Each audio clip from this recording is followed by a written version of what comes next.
साथियों नमस्कार। हमारे चैनल में आपका स्वागत है। मैं हूं रामचंद्र मौर्य। जंतर मंतर पर 20 जुलाई को जो कुछ हुआ अप्रत्याशित और दुर्भाग्यपूर्ण। पहले से अंदेशा था। जो कुछ किया मोदी सरकार ने और जिस तरह से आंदोलन से निपटने के लिए क्रूरता दिखाई दी, इसकी आशंका पहले से थी। लेकिन जिस कदर से लहूलुहान किया गया छात्रों को और जिस तरह से खदेड़ खदेड़ करके मारा गया, छात्र चुप नहीं बैठेंगे। जेन जी चुप नहीं बैठेगा। उसका यही कहना है कि जितना ही ये हमें दबाने की कोशिश करेंगे उतना ही हम शक्तिशाली होकर के उठेंगे। और अब यह आंदोलन सिर्फ दिल्ली और जंतर मंतर का नहीं रह गया है। अब यह आंदोलन देशव्यापी हो गया है। नागपुर में लाखों छात्रों ने आरएसएस बिल्डिंग के सामने प्रदर्शन किया और आरएसएस के खिलाफ, भारतीय जनता पार्टी के खिलाफ नारेबाजी किया। इसी तरह से हैदराबाद में, जयपुर में, छिंदवाड़ा में, प्रयागराज में और जौनपुर जैसे तमाम शहरों में युवा वर्ग आंदोलन के लिए सड़कों पर उतरा।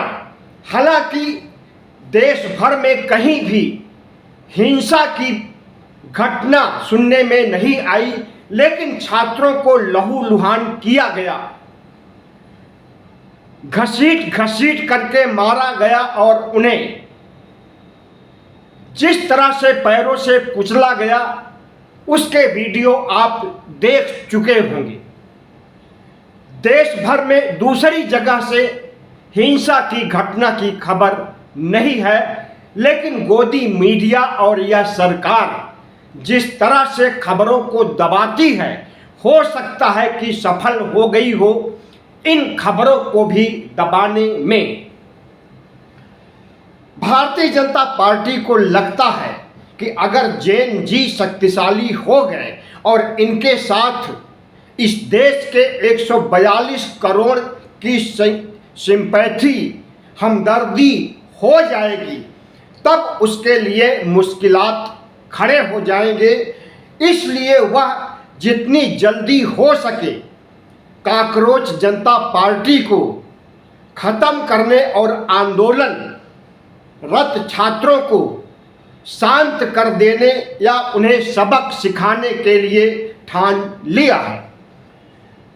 भारतीय जनता पार्टी नेपाल, बांग्लादेश और श्रीलंका से सबक ले करके छात्र आंदोलन को, जेन जी के आंदोलन को बर्बरता पूर्वक कुचलने की कोशिश वैसे ही किया था जैसे शेख हसीना ने बांग्लादेश में किया था। और नतीजा यह हुआ कि शेख हसीना यानी राष्ट्रपति के घर को युवाओं ने घेर लिया और उन्हें भारत में आकर के शरण लेनी पड़ी और अभी तक वह एक शरणार्थी के रूप में ही रह रही हैं।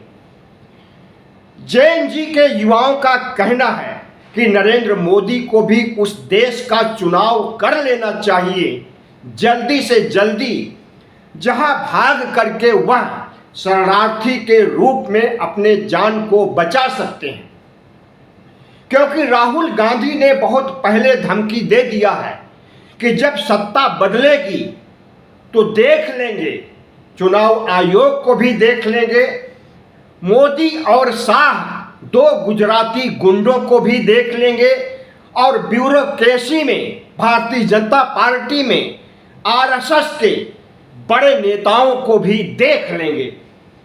ऐसी चेतावनी या यूं कहें धमकी राहुल गांधी ने बहुत पहले दे दिया है और भारतीय जनता पार्टी सरकार के गिरने की भविष्यवाणी कर दी है। तो क्या राहुल गांधी और जेन जी को लगता है कि दोनों मिल करके सत्ता पलट या तख्ता पलट कर देंगे? नेपाल, बांग्लादेश और श्रीलंका की तरह। हमें लगता है यह आंदोलन उसी तरफ आगे बढ़ रहा है, क्योंकि जिस तरह से अमित शाह ने आज आंदोलन को कुचलने की कोशिश किया, जंतर मंतर से जैसे ही जेएनजी के युवा बाहर निकले और संसद की तरफ कूच किया, पहले तो बैरिकेडिंग की गई और पुलिस बल को,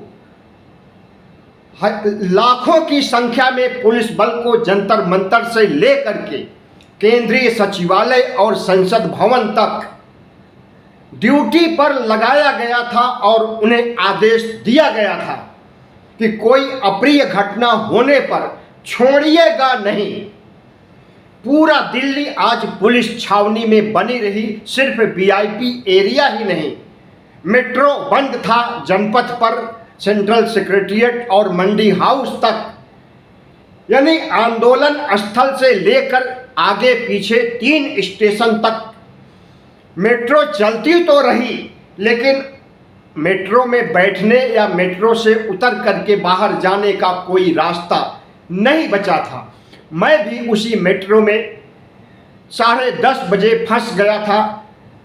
वैशाली गाजियाबाद से निकला और मंडी हाउस होते हुए जनपथ जाने की तैयारी, और जनपथ से बमुश्किल आधा किलोमीटर जंतर मंतर पड़ता है। लेकिन मंडी हाउस के बाद जनपथ पर गाड़ी रुकी ही नहीं, सेंट्रल सेक्रेटेरिएट पर जा कर के रुकती है और वहाँ से जंतर मंतर की तरफ जाने वाले रास्ते को ब्लॉक कर दिया गया। वहाँ पर पुलिस बल की ड्यूटी तैनात कर दी गई, बैरिकेडिंग कर दी गई। इसी तरह से रेलवे स्टेशन, बस स्टॉप और अन्य आवागमन, यहाँ तक कि दिल्ली की 3-4 सीमाओं को भी सील कर दिया। जेएनजी की तो बात दूर, परिंदा भी पर नहीं मार सकता था दिल्ली की सीमाओं से। तो जिस तरह से घेराबंदी की, आंदोलन तो हुआ, लेकिन लाखों तक, हो सकता है कि 1 या 1.5 लाख तक छात्र पहुंचे हों। लेकिन अगर दिल्ली के बॉर्डर सील नहीं किए गए होते, मेट्रो और रेलवे स्टेशन और बस स्टैंड सील नहीं किए गए होते, तो यह संख्या लाखों में पहुंच जाती, यानी 1.5 लाख से कहीं ज़्यादा, कुल मिलाकर के 7-8 लाख तक पहुंच सकती थी और जेएनजी अपनी ताकत दिखा देता।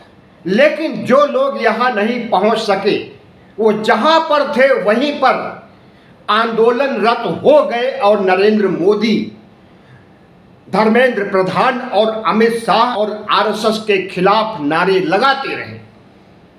प्रधानमंत्री नरेंद्र मोदी को लग रहा है कि आंदोलन को कुचल देंगे, तो जेएनजी खौफ से, डर से चुपचाप घर बैठ जाएंगे। लेकिन नरेंद्र मोदी को मालूम होना चाहिए कि जेएनजी जो अंगड़ाई लिया है और सत्ता को ललकार रहा है, सोशल मीडिया पर वह भारतीय जनता पार्टी और कांग्रेस पार्टी से कई गुना आगे हो गई है। मतलब उसका जनाधार जनता में बहुत तेजी से बढ़ चुका है और बढ़ता जा रहा है। अगर 140 या 142 करोड़ लोगों में से 45 करोड़ जेएनजी के लोग सड़क पर उतर आए हैं, तो यह किसानों के आंदोलन से भी बड़ा आंदोलन होने जा रहा है। किसान आंदोलन ने ही नरेंद्र मोदी को घुटनों पर ला दिया था और किसानों की तीनों मांगों को मानना पड़ा था। एमएसपी को छोड़ करके बाकी सारी मांगें मान ली गई थी। हमें लगता है कि जेएनजी की मांगें अगर नहीं मानी जाएंगी तो वही हश्र होगा जो किसान आंदोलन का हुआ था। दिल्ली की सीमाओं पर किसानों की तरह इनका भी लगातार प्रदर्शन होने वाला है, जिसकी घोषणा कर दी जेएनजी के कॉकरोच जनता पार्टी के युवाओं ने। काकरोच जनता पार्टी को आज जंतर मंतर से पीट पीट करके लहू लुहान करके हटा दिया गया। अब वहाँ इस समय कोई न अनशन है, न कोई धरना है, न कोई प्रदर्शन है। सुनसान शमशान की तरह जंतर मंतर हो गया है। लेकिन भले खदेड़ दिया गया हो, छात्र युवा बेरोजगार चुप नहीं बैठेंगे और नरेंद्र मोदी से बदला चुकाएंगे। वह बदला किस रूप में हो सकता है, अभी इसकी रूपरेखा नहीं पेश की गई है, लेकिन अनुमान है कि अगर उनके आंदोलन को कुचलने की कोशिश की जाएगी तो 140 करोड़ देशवासी भी जब उनके साथ हो जाएंगे तो उनकी ताकत ठीक वैसे ही बढ़ जाएगी जैसे नेपाल में बढ़ गई, बांग्लादेश में और श्रीलंका में। और जो कुछ उन देशों में हुआ, कहीं दूर नहीं है ये देश, भारत की सीमा से सटे हुए हैं। जो यहाँ हवा चलती है वह बांग्लादेश जाती है, और जो बांग्लादेश में हवा चलती है वह भारत को जरूर छूती है, दिल्ली को जरूर छूती है। ऐसे में यह कहना कि संक्रमण काल में देश चल रहा है और युवाओं को छेड़ करके नरेंद्र मोदी और शाह और भागवत ने अच्छा नहीं किया है। जैसे जैसे समय बीतता जा रहा है, नरेंद्र मोदी की सरकार दलदल में धंसती जा रही है और जेएनजी के युवाओं का विस्तार होता जा रहा है। उनके साथ देश की सिंपैथी, हमदर्दी जुड़ती जा रही है। अब देखना है कि नरेंद्र मोदी की अगली चाल क्या होती है। छात्रों, युवाओं और जेएनजी के क्रांतिकारियों ने तो स्पष्ट खुल्लम खुल्ला अपने प्लान की घोषणा कर दिया है कि हम सरकार से लड़ेंगे और जीतेंगे। नरेंद्र मोदी और अमित शाह के खिलाफ खूब नारेबाजी हुई आज पूरी दिल्ली में। जहां पर जेएनजी को रोक दिया गया, जंतर मंतर नहीं पहुंचने दिया गया, वहां पर मोदी और शाह के खिलाफ कई घंटों तक नारेबाजी होती रही और काकरोच जनता पार्टी जिंदाबाद के नारे लगते रहे। विपक्ष भी इस मुद्दे को भुनाने की कोशिश कर रहा है और राहुल गांधी ने कहा है कि छात्र आंदोलन को कुचलना बहुत बड़ा गुनाह कर रही है सरकार। अरविंद केजरीवाल, अखिलेश यादव और कई अन्य नेताओं ने प्रधानमंत्री नरेंद्र मोदी की छात्रों के आंदोलन को कुचलने की कड़े शब्दों में निंदा की है और हमें लगता है कि किसी न किसी रूप में विपक्षी पार्टियों की सहानुभूति काकरोच जनता पार्टी और जेएनजी के लाखों युवाओं के साथ हो गई है। और अगर सहानुभूति हो गई है तो जेएनजी को आगे बढ़ने और अपने लक्ष्य सत्ता पलट, तख्ता पलट करने में उसे बड़ा सहयोग मिलेगा। धन्यवाद। वीडियो अच्छा लगा हो तो चैनल को सब्सक्राइब कीजिए, लाइक कीजिए और शेयर कीजिए।